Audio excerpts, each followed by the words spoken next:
Welcome back.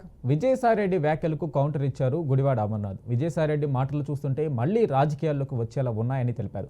Jagan గెలిచి ఉంటే party మారేవారా అంటూ ప్రశ్నించారు.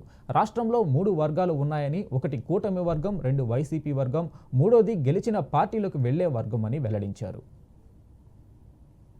రాష్ట్రంలో వైఎస్ఆర్ కాంగ్రెస్ పార్టీ కార్యకర్తలు జగన్మోహన్ రెడ్డి గారి క్వార్టరీ అంటే ఈ రాష్ట్రంలో వైఎస్ఆర్ కాంగ్రెస్ పార్టీ మొదటి నుంచి 14 సంవత్సరాలుగా జగన్మోహన్ రెడ్డి గారి కోసం, పార్టీ కోసం కష్టపడి పనిచేస్తున్నటువంటి కార్యకర్తలే జగన్మోహన్ రెడ్డి గారి క్వార్టరీ.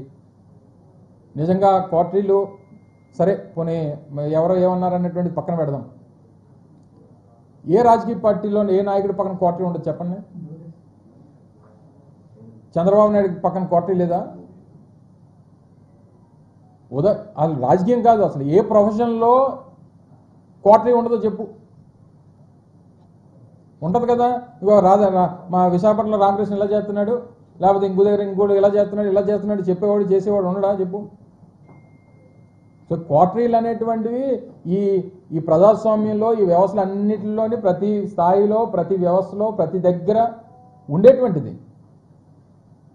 సరే, ఆ క్వార్టరీల గురించి ఎవరు మాట్లాడాలి? దూరం నుంచి చూసిన వాళ్ళు, లేకపోతే ఆ క్వార్టరీలో లేని వాళ్ళు మాట్లాడాలి తప్ప మొన్నటి వరకు ఆ క్వార్టరీలో ఉన్నటువంటి మనం మాట్లాడితే ఎలా చెప్పు? ప్రజలు హర్షిస్తారా? ఒప్పుకుంటారా? సో ఇవన్నీ కూడా ఆలోచించి మాట్లాడుంటే బాగుండేది. సరే, ఇంకా పార్టీ నుంచి రాజీనామా చేసి వెళ్ళిపోయిన తర్వాత అంతకంట ఇదిగా మాట్లాడతారని అనుకోవడం మన అమాయకత్వం అంతే.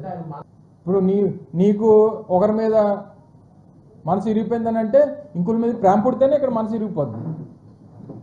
అది ఎవరి మీద ప్రేమ పుట్టిందో, ఎవరి మనసు దేనికి ఇరిగిపోయిందో అనేటువంటి త్వరలో తెలుస్తాయి మనకు. అవన్నీ చూస్తాం కదా రాజకీయాల్లో. నిన్న కూడా వారు మాట్లాడుతూ చెప్పారు,